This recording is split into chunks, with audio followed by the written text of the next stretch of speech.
नमस्ते दोस्तों, स्वागत है आप सभी का एक बार फिर से आपके अपने चैनल विवेक राणा स्टॉक्स में दिल से। अगर आप चैनल में नए हैं तो चैनल को सब्सक्राइब कीजिए, साथ में ऑल नोटिफिकेशन बेल को क्लिक करना ना भूलना ताकि कोई अपडेट आपसे मिस ना हो सके। इस स्टॉक की बात कर रहा हूँ, डेट फ्री शेयर है, एनएससी का पेनी स्टॉक है, राइट। और ये स्टॉक आप लोग नीचे कमेंट करा करो यार, अच्छे स्टॉक ना मिस हो जाते हैं। ठीक है, ये स्टॉक बहुत पहले सजेस्ट किया था, पैसा मल्टीप्लाई हुआ, दोबारा स्टॉक देखो बहुत नीचे तक आया था।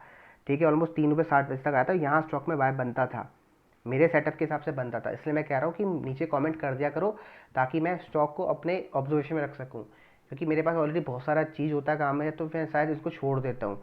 तो आप लोग अगर पास स्टॉक है तो आप नीचे अपना व्यू शेयर कर दिया करो, कमेंट कि सर ये इतना टूट चुका है, क्योंकि बहुत सारे पेनी स्टॉक छूट जाते हैं हमसे जो अच्छे होते हैं भाई, इनकी वैल्यू होती है सच में। क्योंकि पेनी स्टॉक कैसे काम करते हैं आपको 101 बार बोल चुका हूँ, मार्केट कैसे काम करती है। आपने 2 में बाई किया, वो पहले 10 रुपये तक जाएगा, 10 के बाद वो दोबारा 3 रुपये और 2 रुपये आएगा, यही मार्केट है। ठीक है, वो हर बंदे को ना इतना तोड़ देती है ना, इतना मजबूर कर देती है कि उसको लॉस में या फिर कॉस्ट टू कॉस्ट में या फिर स्टॉक को बेचना पड़ता है, और यही होता है। उसके बाद फिर ये दोबारा 10 की जर्नी तय करता है, फिर 10 से दोबारा 7 रुपये आता है, फिर 7 से दोबारा 10 जाता है, फिर 10 से दोबारा 9 आता है, फिर 9 से सीधा 90। और यही जर्नी है स्टॉक मार्केट की, जैसे लाइफ की जर्नी है। ठीक है, हम उठते हैं, आई मीन ठीक है, जो भी आप लाइफ में करते हो, ठीक है, गिरते हो उठते हो, गिरते उठते हो, यही होता है ना भाई। तो यही है स्टॉक मार्केट। ठीक है, stock market is equal to life. एक सिंपल इंसान है, क्योंकि इंसान का साइकोलॉजी क्या है भैया, यही तो है ना, जिस हिसाब से उसके पीछे पास में कुछ हुआ है, बिहेवियर्स, वही वो यहाँ पर रिपीट पैटर्न बनाता है, बस आपको पैटर्न को कॉपी करना है। ठीक है, तो ये देखो आप, मैक्स चार्ट आपको दिखता है कि ये स्टॉक द्वारा सपोर्ट एरिया के आसपास है, और यही मैं कह रहा हूँ सपोर्ट एरिया के आसपास था। अब आप लोगों ने नीचे कमेंट नहीं किया, प्राइस निकल चुका है, अब नीचे अगर मिलता है दोबारा बाय करना, स्टॉक का नाम बताऊंगा अभी। देखो ये प्राइस बाय बनता है, दिस इज सपोर्ट एरिया, ये स्टॉक सपोर्ट बनता है, यही सजेस्ट किया था बहुत पहले आपको। ठीक है, अगर आपको याद हो, यहाँ से स्टॉक सीधा देखो ऊपर पंप, अब नीचे सपोर्ट ले रहा है, अब यही सपोर्ट बनता है मेरा कितने रुपए का, 364 का। 364 अगर मिलता है आपको, बाय बाय करना, बाय करना, बाय करना, बाय करना। स्टॉप लॉस क्या लगाना है, 2 रुपये 80 पैसे का क्लोजिंग बेसिस, मात्र 1 रुपये का stop loss. We have a simple stop loss 1 rupee, 1000 share buy करोगे 1000 का लॉस है। प्रॉफिट क्या रहेगा, ये स्टॉक ऊपर जाएगा एटलीस्ट 6 तक, अगर आप 364 में बाय करो पैसा डबल हो सकता है। अगर इसने अपना ऑल टाइम हाई की जो रेजिस्टेंस है, ये मोटा मोटी निकल के आता है 8 रुपये का, आई थिंक, है ना। ये देखो ये 8 रुपये 17 पैसे का, अगर इसके ऊपर ये क्लोज कर देता है तो डेफिनेटली स्टॉक आपको बड़े टारगेट पे दिखा सकता है। ठीक है, आप कंपनी प्रॉफिट है लॉस है उसको छोड़ो। ठीक है, मैंने आपको बोला ना बहुत सारी चीज़ें, शायद पेनी स्टॉक में वो मत देखा करो, प्रॉफिट लॉस मत देखा करो। बहुत सारी चीज़ें होती है टेक्निकल के साथ साथ थोड़ा फंडामेंटल एनालिसिस होती है, जो प्रॉफिट ही नहीं होती, सिर्फ शेड्यूलिंग पैटर्न भी होता है। तो आप लोग देखो 60% की डेली स्टॉक में उठाई गई है, और 1 लाख प्लस शेयर लोग घर लेके गए। अब मैं आपको दिखाता हूँ कंपनी के प्रॉफिट नंबर्स और साथ में शेड्यूलिंग पैटर्न, जो पर्सनली मुझे पेनी स्टॉक में सबसे इंपॉर्टेंट लगता है। क्या, शेड्यूलिंग पैटर्न।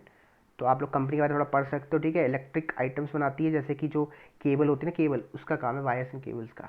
ठीक है, 24 करोड़ का मार्केट कैप है, 4 रुपये ट्रेड कर रहा है, ऑल टाइम लो के आसपास ट्रेड कर रहा है। साथ में बुक वैल्यू 5 रुपये के आसपास है, तो 5 रुपये एक रजिस्टेंस तरह काम कर सकता है बुक वैल्यू के हिसाब से। साथ में आर को पॉजिटिव है। ठीक है, और साथ में कंपनी ऑलमोस्ट डेट फ्री है। ठीक है, कंपनी लगातार प्रॉफिटेबल बिजनेस में है, हर साल प्रॉफिट दे रही है कुछ ना कुछ, 1 करोड़ 10 लाख 20 लाख का, लेकिन आपको डिविडेंड पे आउट नहीं कर रही है। बात करते हैं ईयरली प्रॉफिट्स की, देखो सेल्स देखो लगातार ग्रो हो रही है। बस कंपनी को अपने एक्सपेंस को कंट्रोल करना है, जो अभी कंपनी नहीं कर पा रही है, बस कंपनी को इसको कंट्रोल करना है। अब इसको कंट्रोल करने में थोड़ा टाइम तो लगेगा ना भाई।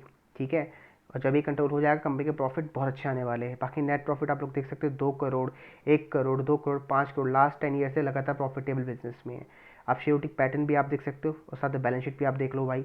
ठीक है, देखो आपके रिजर्व लगातार ग्रो हो रहे हैं, एंड जो डेट है देखो भाई आपके सामने 25 करोड़ से 8 करोड़ हुआ, अब 0 रुपये का डेट, 0 रुपये का डेट है। तो देखो ना भाई, डेट भी रिड्यूस कर दिया कंपनी ने, प्राइस गिर रहा है डेट रिड्यूस कर दिया, तो ये सब मौके होते हैं।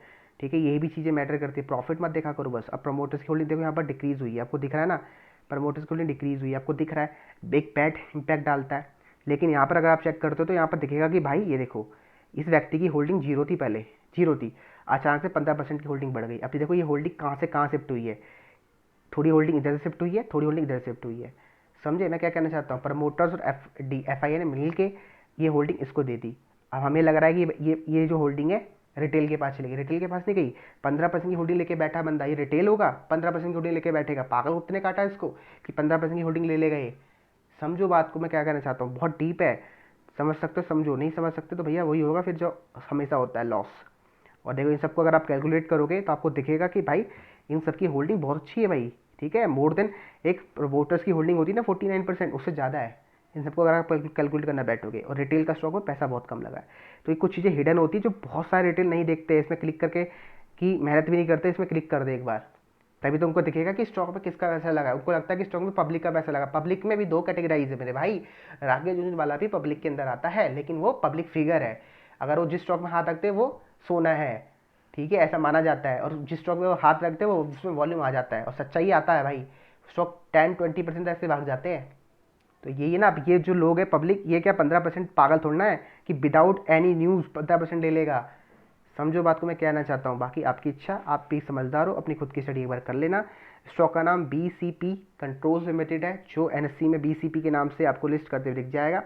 चाहो तो आप स्टॉक को अपने स्टडी पर्पज से ऐड कर सकते हो, लेकिन स्टॉप लॉस पक्का लगाना जो मैंने आपको बताया बस, ठीक है। टारगेट 8 से 9 रुपये और 6 रुपये तो इसका फाइनल टारगेट है, वहाँ तक स्टॉक जा सकता है, ठीक है।